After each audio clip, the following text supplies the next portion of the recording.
Hello to one all out there, everybody out here. Welcome to United Sports TV. I'm Nana One. I'm your host for today's show. And guys, we got a lot to talk about today.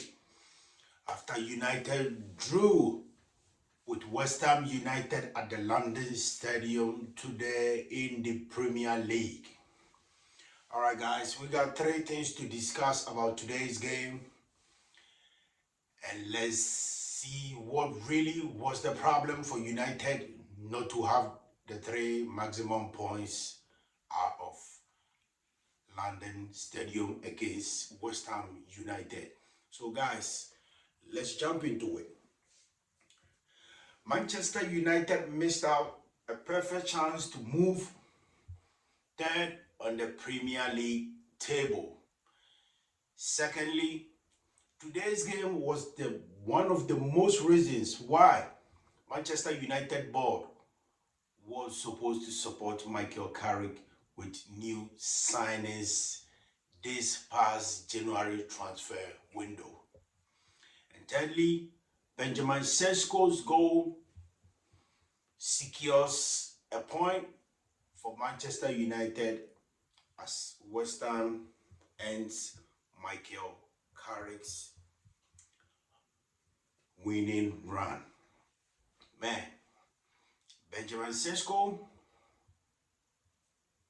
if that guy is being mentored and really monitored well by Manchester United, the guy is going to be one of the prolific and goal poachers in the Premier League. Like, it wasn't easy for that finish, but Benjamin SESKO made it happen to secure a point for United. Hey, I don't know about you guys out there. I thought it was a lost game. I thought United has lost the game. Like, there was no way we were going to, salvage a point.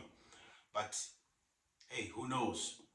That's Manchester United. You never count them out. You never underestimate them. As Benjamin SESKO put an equalizer for Michael Carrick's side to walk out of the London Stadium with a point apiece against West Ham United. All right, guys. Let's jump into it. The moment Casemiro and Kobe Manu started running out of gas, and guys, we already talked about this. The moment they started running out of gas, West Ham midfield started what? Popping up. They started pushing United back. Because, let's put all jokes aside. It was a nice game for the first 15 minutes. But as I said earlier, Casemiro, United can depend on him. As we all know, he's living in the summer. Fine, Kobe Manu is good. And the guy just came back a couple of games because we all know under Ruben Amorim, he wasn't having all that playing time. So this is what I've been saying on this channel each and every minute. Each and every content, each and every video I make. We cannot depend on that midfield thinking it's going to help us at the end of the season. And we all knew this board was going to support Michael Carrick with Elliot Henderson from Nottingham Forest, and Watson from Crystal Palace. We all thought United was going to get into the market, at least bring a defensive midfield in to help this team out, to help build something out. But this amateur, incompetent board never has no plan. And if you guys going to remember, I've already said it, appointing Michael Carrick as an interim coach was always a setup. Because they do want somebody they could point their fingers at. They want somebody they can always blame for their mistakes. Because there's never a way we should sit down and allow this to happen to Manchester United, whilst the whole board, who calls themselves chief executive officers, football operations, can't even get a common job done. But helping an organization and a club like Manchester United bring in new players, that's going to help maintain the momentum in the team. Because you and I do know, United need a defensive midfield. Not to talk about a centre back that needs to support this injury defense, and let's say at least one winger to rotate this whole team, to have an in-depth squad. So no matter when injuries or fatigue hit these players, like guys, this is not a joke. Fatigue hit these players in this Premier League like they're just drinking water. Because it's part of the job. They get tired. They overwork their bodies. So they need replacement. They need people when sometimes they cannot even get on the field of play. They need others that can help out. But not from Manchester United. You can see that from Arsenal. You can see that from Manchester City. You can see that from Liverpool. You can see that from Chelsea. You can see that from Bournemouth. Like you can even see that from those average teams. That for the past decade just got promoted into the Premier League. They are building something. But what happens to Manchester United? We keep being stagnant, staying at one place with no absolute help. And it doesn't matter whatever coach they bring in. It can be Mauricio Pochettino, it can be Carlo Ancelotti, it can be Zinedine Zidane, it can be Thomas Tuchel, it can be like whatever coach they bring in. This is the same problem he's going to face. Because this board, directors, owners, they made up their mind. This is how they're going to run things. Because they say so. And this is where Manchester United finds itself now. Because there's no way a club like Manchester United should be in this predicament at this time. Because no matter what United does, it can never be done. And it seems like United has become the new Arsenal in town.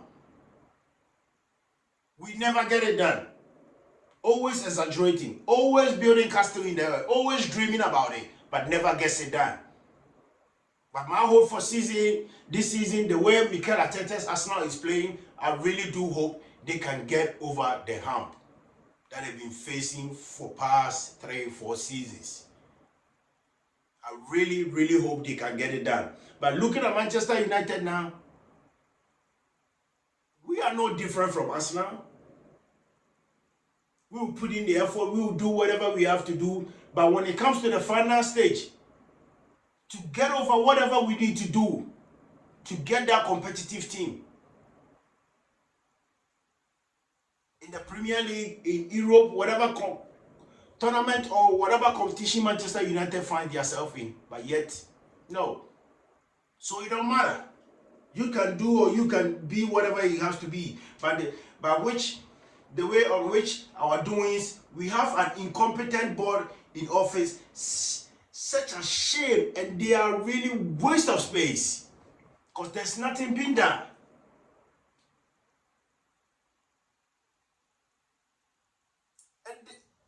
And they do feel proud. I don't know how to say this, but they do feel proud when they are being acknowledged.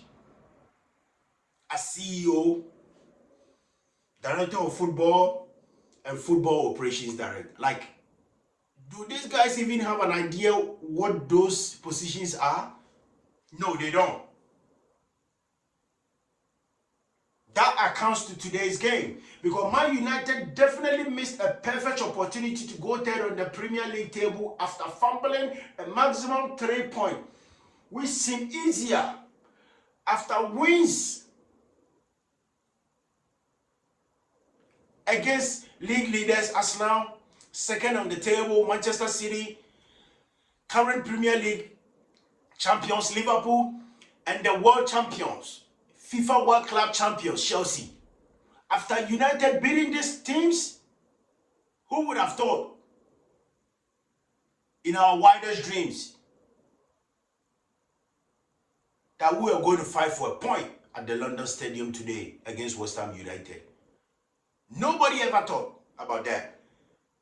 And that's what I said yesterday in my videos. Like, we shouldn't look at the games we've won and just put it at the back of our minds that we were just going to walk into the London Stadium and just walk over West Ham United. No, that's what I said. It was never going to happen, and I never imagined United was going to lose the game.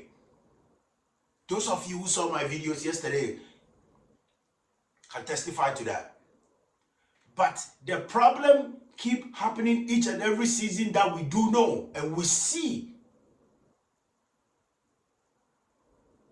And finally analyze it to know the exact movement we need to do to keep this team going. But as I said, if you have amateurs, if you have incompetent, and if you have people who are waste of space in offices, and yet they can get nothing done when it comes to Manchester United as an organization, a club. No, these guys don't have nothing.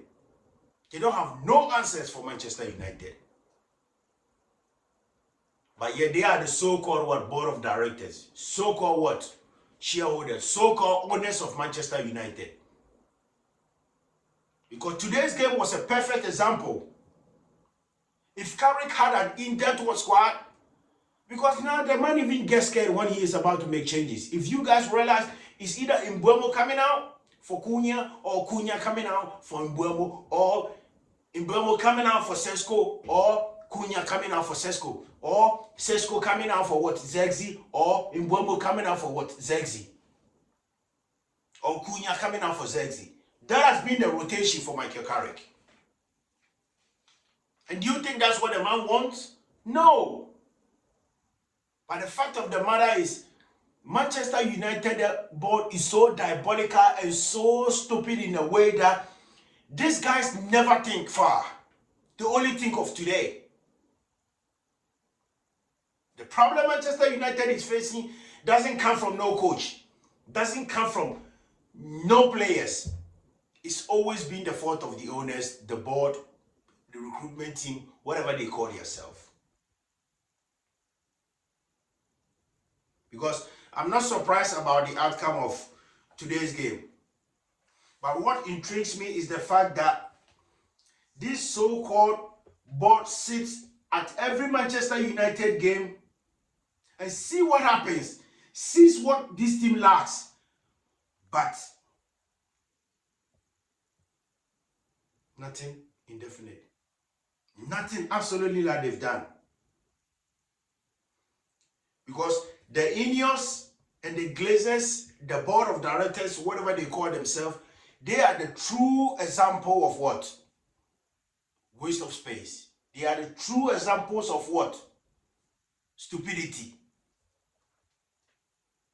Because they know what is wrong. But yet these guys can't get it fixed.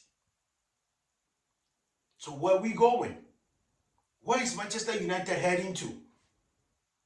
Because as I said earlier, this team can qualify for Europe. Whether Michael Carrick getting the job or whatever coach coming in, it's going to be the same predicament. Because nothing has changed. Till they change some stuff from the upper floor to the lower floor, or they change from the lower floor to the upper floor, Manchester United can never switch up to be a good side. And I kept saying, we shouldn't be too much happy because Michael Carrick is winning games, because we've seen it before. We've seen this before. Roberto Di Matteo, former Chelsea coach. The guy came in as an interim coach, won the FA Cup, won the Champions League, but when he was offered the job as a permanent coach of Chelsea, started losing game back to back. The same man who won the FA Cup, the same man who won Champions League with Chelsea, started losing games in the Premier League back to back for no reasons. So I'm not saying Carrick cannot get it done. I'm not saying Carrick cannot turn Manchester United wheels around. I'm not saying Carrick cannot change this team. But what I've seen before is what I can testify. What I haven't seen before, I have nothing to say about it. Because it's always good to maintain your devil than to always hoping for a new angel, which you've never known or which you never even met. The devil you know is always better than an angel you don't know. Because that angel might be your downfall. The devil right here might be saving your life. The United has none of that. How on earth? It's like, I don't know. Because Michael Carrick has no control over that. Anytime he turns his back and look at the bench, who is there? Who is coming in? Bruno Fernandes was disappointed in today's game, and we all do know what this guy really wants wins as a captain. But the problem is, Manchester United has never been serious for the past 6-7 seasons when it comes to going to the transfer window, making businesses. We always do rational decisions that brings troubles. Like there are some players I can mention name now. They wasn't supposed to be at Manchester United. But because of rational decisions, making decisions late in the transfer window, those players came to United with no benefit. Nothing at all United achieved from those players.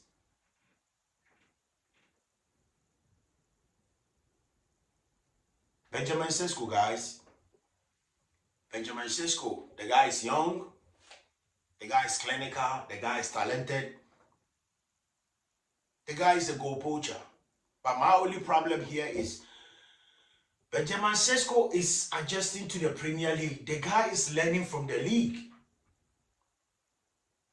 But looking at the angle of today's goal he scored, if Benjamin SESKO can be mentored and monitored, well, good.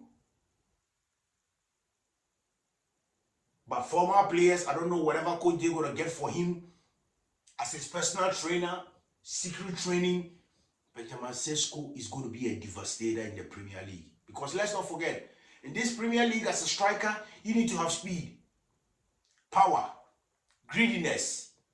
You need to be rude. You need to own your craftsmanship. You need to own it. Like your name, the way you play as a striker in this Premier League, you need to own your identity. You need to show center backs, devastate them the entire daily minutes. Let defenders know you are here. That is what makes a Premier League striker. And we all can technically see that in Benjamin SESKO. But the problem here is the guy just came in. He needs someone to mentor him, and he needs someone to monitor him when it comes to his game plans. And the guy is going to execute well for Manchester United in the near future. Who knows? The next game might be his breakthrough. The wonders might come from next game. Because nobody knows. But the guy has a promising future for Manchester United. Looking at his age, it's a perfect example for Manchester United. Because for that man jersey, the guy just inherited. We've had players who made up names for themselves. Zlatan Ibrahimovic, Antonio Martial, Radamel Falcao, Ruben van Persie, Danny Welbeck, to talk of what Dwight York, talk of what Andy Cole, talk of what. They are players who've owned that position and played it good to the best. And we all do know Benjamin got there. But the only thing to get him there, one, is mentoring, and two, monitoring the guy's game plan. Give him a game plan. Let him study the Premier League, study those defenders, and start devastating them in the whole entire game. Let's see how good Benjamin SESKO becomes. Alright, guys, we're going to end today's program here. And if you're new here, don't forget to hit the subscribe button, give me a thumbs up, turn your notification button on, and share the program to keep us going. Hey, as I keep saying, without love, nothing is impossible.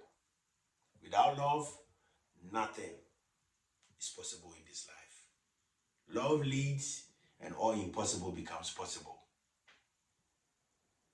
I love you guys. I'll always keep loving you guys, and I appreciate your time, and I appreciate the favor and love you guys been showing me ever since this channel popped up.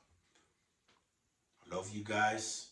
See you guys in my next video as we dissect and know as Manchester United get ready for next Premier League away. See you guys. Appreciate you guys once again. And may the good Lord be with us all. Peace and love.